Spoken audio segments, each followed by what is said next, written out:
আল্লাহ তাআলা কুরআন মাজিদের মধ্যে বয়ান ফরমান, وَتُوبُوا إِلَى اللَّهِ جَمِيعًا أَيُّهَا الْمُؤْمِنُونَ لَعَلَّكُمْ تُفْلِحُونَ।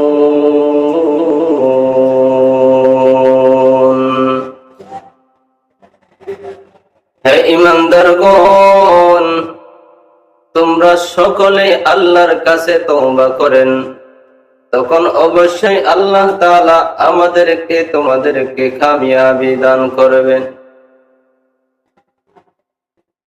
আল্লাহ তাআলা আরো বলেন, ইস্তাগফিরু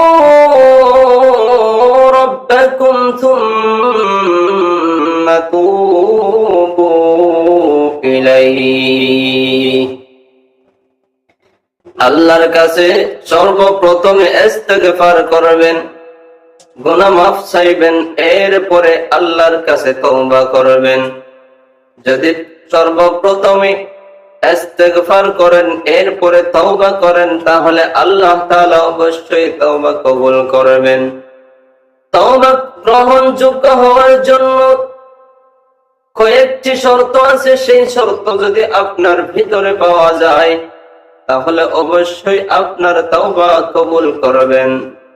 এক নম্বর কথা হলো, যদি গুনাহটি আল্লাহর হক সম্পর্কিত হয়, আল্লাহর হক যদি আপনি ভালোভাবে আদায় করেন নাই, বা আদায় করেছেন কিন্তু বিলম্ব করে আদায় করেছেন, অথবা আল্লাহর হক নষ্ট করেছেন, আল্লাহর হক আপনি আদায় করেন নাই, আল্লাহর কথা অমান্য করেছেন, তাহলে আপনার জন্য তিনটি শর্ত, আপনার তওবা কবুল হওয়ার জন্য তিনটি শর্ত লাগবে।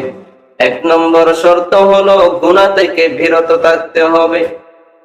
দুই নম্বর শর্ত হলো যে গুনার কাজ আপনি করেছেন সেই গুনার কাজের উপরে আপনাকে লজ্জিত হতে হবে।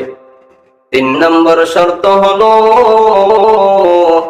যে গুনার কাজ করেছেন সেই গুনার কাজটি পুনরায় না করার জন্য দৃঢ় সংকল্প গ্রহণ করতে হবে।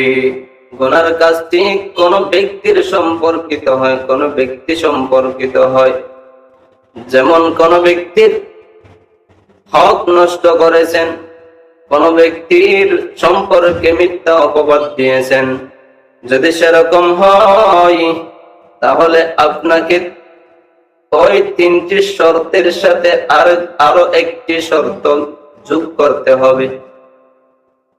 এই শর্ত হলো, যদি বান্দার হক নষ্ট করেন, যদি কোনো ব্যক্তির হক নষ্ট করে থাকেন, তাহলে তার হক তাকে আদায় করে দিতে হবে। তার ধন মাল যদি নষ্ট করে থাকেন, তাহলে তাকে ধন মাল সেগুলো ফেরত দিতে হবে। আর যদি তাকে মিথ্যা অপবাদ দিয়ে থাকেন, তাহলে তার মিথ্যা অপবাদের শাস্তি তোমাকে গ্রহণ করতে হবে। এই তিনটি শর্তের সাথে ওই তিনটি শর্তের সাথে এই শর্ত যদি আপনি মিলাইতে পারেন, অবশ্যই আপনার তওবা আল্লাহ তাআলা কবুল করবেন। নবী করিম সাল্লাল্লাহু আলাইহি ওয়াসাল্লাম বলেন, ইয়া আইয়ুহান নাসু তুবু ইলাল্লাহ فإني أتوب في اليوم 100 مرة। হে ঈমানদারগণ, হে মুমিনগণ, হে লোক সকল, তোমরা সবাই আল্লাহর কাছে তওবা করো, কারণ আমি দিনের মধ্যে 100 বার তওবা করি। নবী করিম সাল্লাল্লাহু আলাইহি ওয়াসাল্লাম যদি নিষ্পাপ হওয়া সত্ত্বেও 100 বার যদি তওবা করে থাকেন, তাহলে আমাদের 100 বার করা দরকার। দেখেন, এজন্য আমাদেরকে দিনের মধ্যে কয়েকবার তওবা করতে হবে।